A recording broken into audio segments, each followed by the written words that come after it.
Chapter 44, Hard Choices.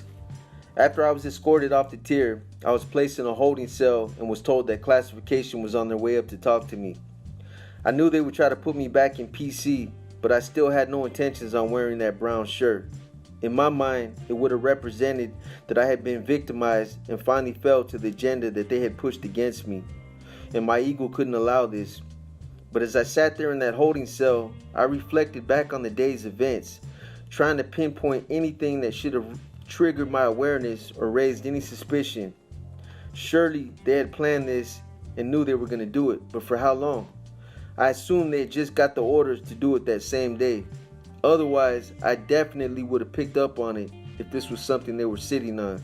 Over the years, I had become proficient in studying my surroundings and trained my senses to detect any changes in character or routine in these types of situations, i.e., tense, body language, lack of eye contact, changes in character, or deviation from routines.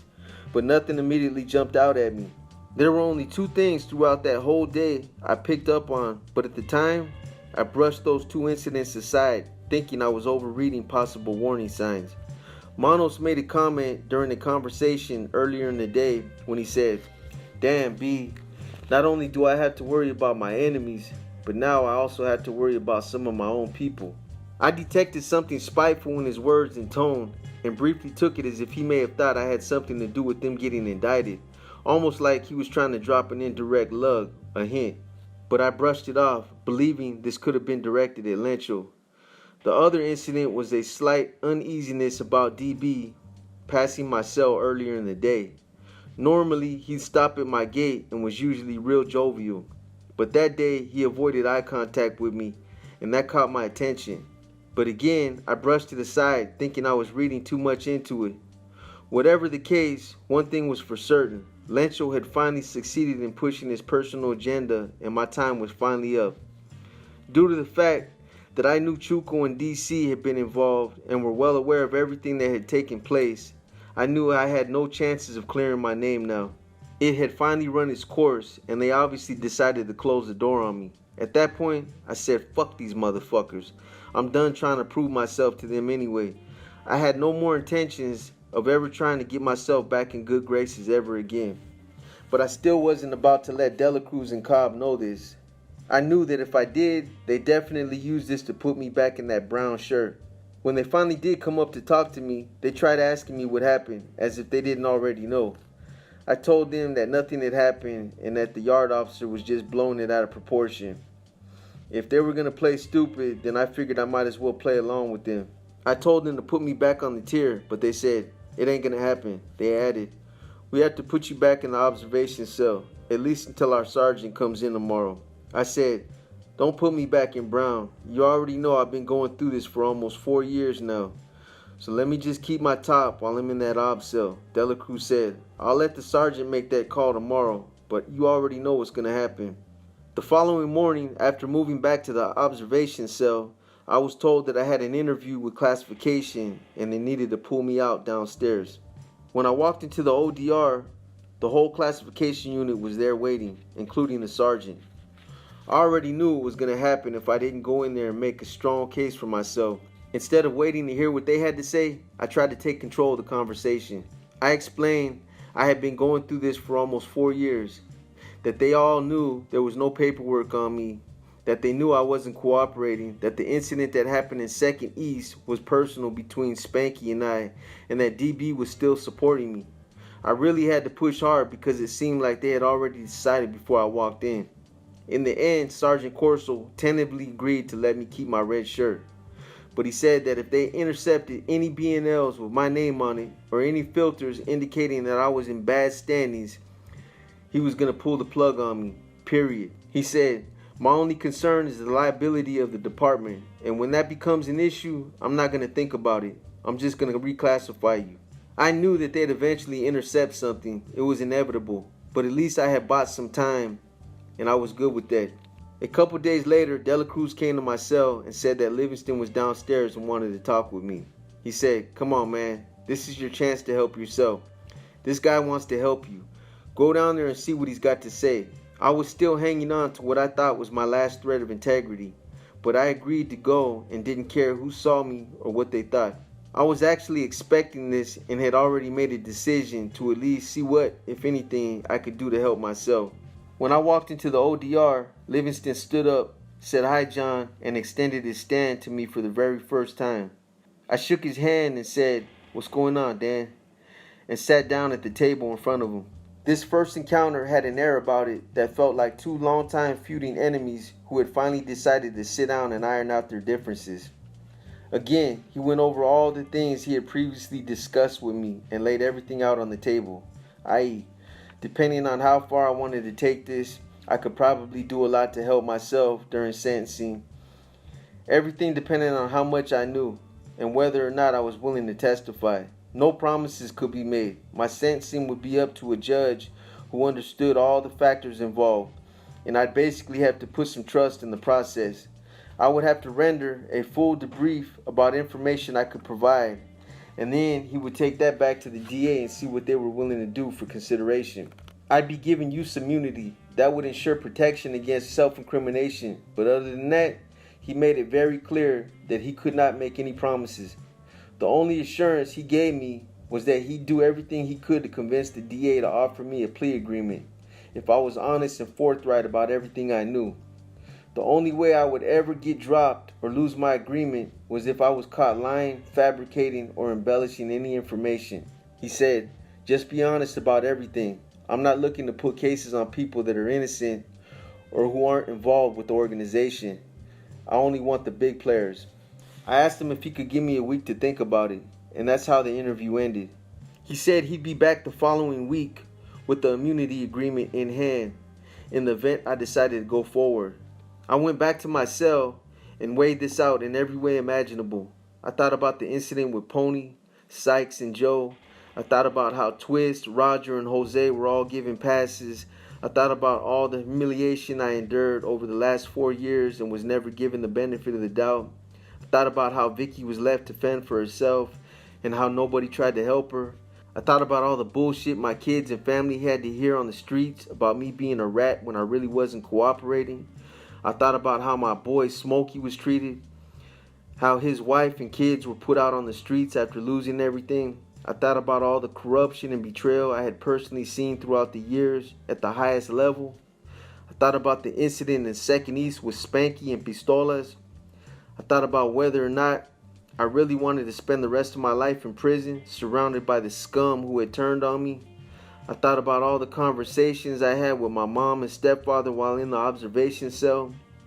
I thought about how life would be for me after I did this and whether or not I could live with those demons.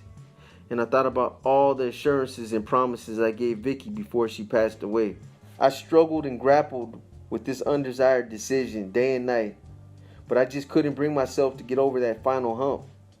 These were hard choices, and I kept getting hung up on it. The alter ego boxer was still trying to pull me back. On one hand, I knew what the best decision was for me. Yet, on the other hand, I felt like I'd be submitting and letting these people break my spirit. Then there was a level of skepticism and my not fully trusting these cops and wondering if I'd still get fucked in the end anyway. My indignation was aimed toward NF leadership, tyrants like Lencho, and a small circle of people who played a role in making the final decision against me. But if I flipped, I'd be turning my back on every active norteño from the streets of my neighborhood across every city in Northern California. The truth was, I love my people, and there were a lot of ties that I didn't want to cut. There were a lot of homeboys I didn't want to turn on, but now I was being forced into making a difficult choice. I called my mom and stepfather and talked with them about it. I talked to some of my aunts who didn't really know nothing about this type of lifestyle. I talked to Dela Cruz and Cobb, and I even talked to some of the COs that I developed strong rapport with after being in that jail for so long. Not one person thought I shouldn't do it. Nobody spoke against it. They all said, "Fuck them dudes. Do what you gotta do. Think about yourself and your family for once." I think in the beginning, I got too caught up in what other people would think about me. I didn't want to be looked at in a certain light and got stuck on that.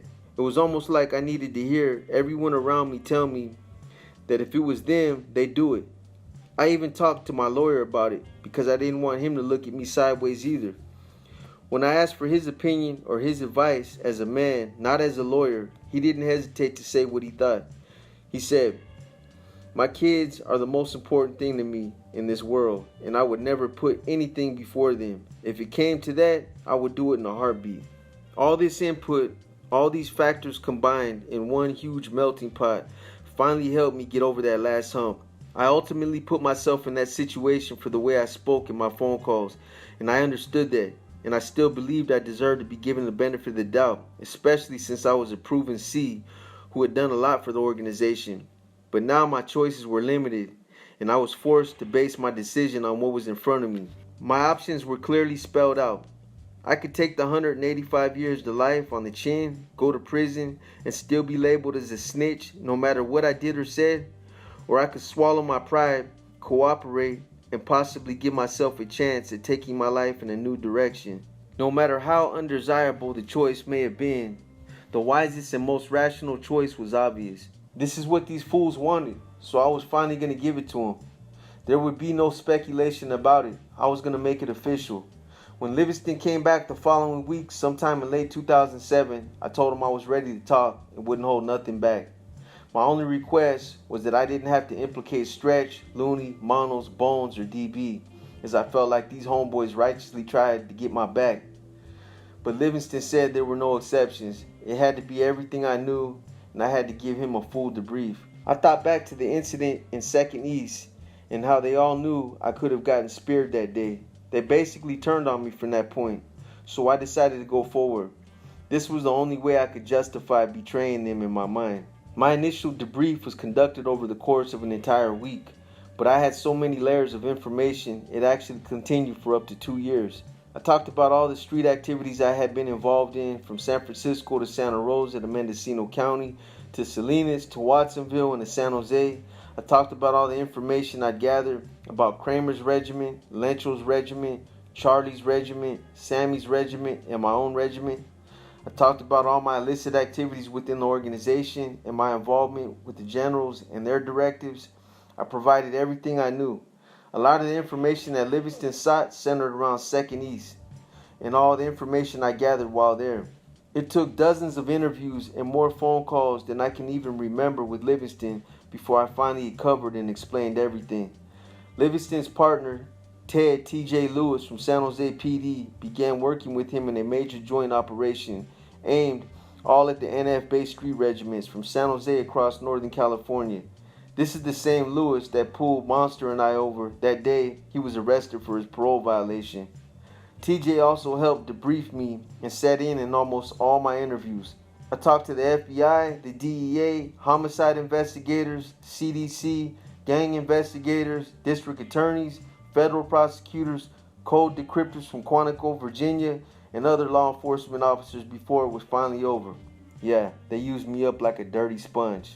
Following the first interview, Dela Cruz switched out my red top for a brown one and put me back in PC. This time I didn't dispute it since I knew I was done and it was finally official. I even embraced it, no longer cared what anyone thought. I realized that it wasn't the color of the shirt that defines who you are or how you're measured. I knew firsthand that half of those guys wearing red shirts were cowards and punks themselves. They just hadn't been exposed yet. A couple days after being back in PC, I was moved from the observation cell to Little Max with Turtle. It was good to see him again, and I was happy to be around someone I knew.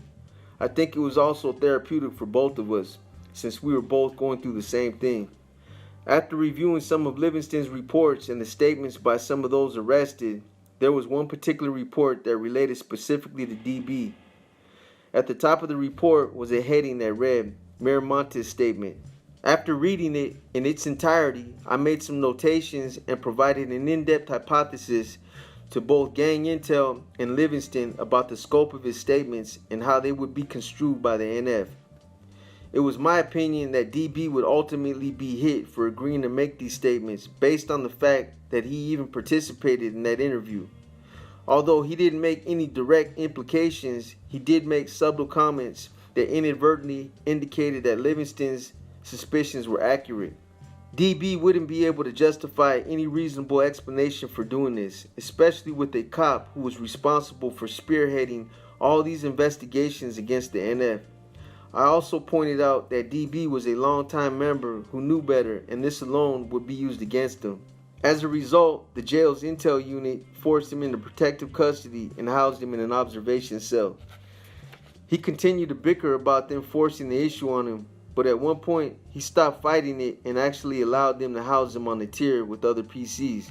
In his mind, he was still active, and this was the role he continued to play, but he made no attempts to remove himself off that tier like I did when I was in Little Max.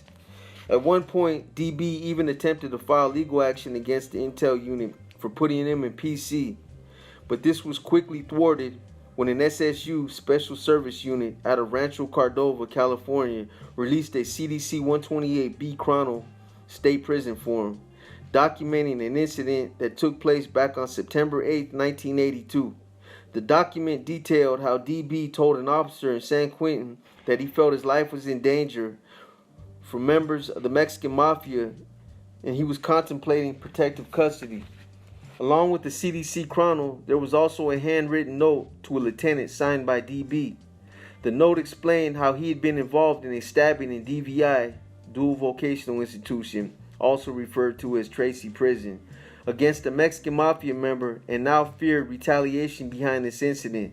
So ultimately, DB was right where he belonged. He had just managed to keep this skeleton hidden for almost 26 years, but even though they placed DB in PC, we were kept separated. It seemed almost immediately after I decided to cooperate that I was getting ready to make my first dreaded court appearance. It was actually almost 9 months later, but it just seemed to happen too fast. The first case I was called in on was the Kramer indictment. Almost everybody had pled out in that case, except for Kramer, Looney, DB, and Lokes. Kramer, DB, and Looney were all facing life sentences under the 3 strikes law, and Lokes was looking at 12 years with 2 strikes. My plea agreement indicated that I had to testify in this case and forthcoming cases that involved the NF, the NR, and their illicit criminal activities. It stated that I was facing 185 years to life if all my charges were proven and found true, but that under the terms of my agreement, my bottom minimum amount would be 20 years, 4 months, with a top maximum amount of 36 years, 4 months. But as my lawyer explained, I could possibly draw a sentence significantly less than that if any of my Prop A priors were dropped. The numbers still seemed high, considering what I was about to do. But all I could do was put some trust in these people and hope everything worked out in the end.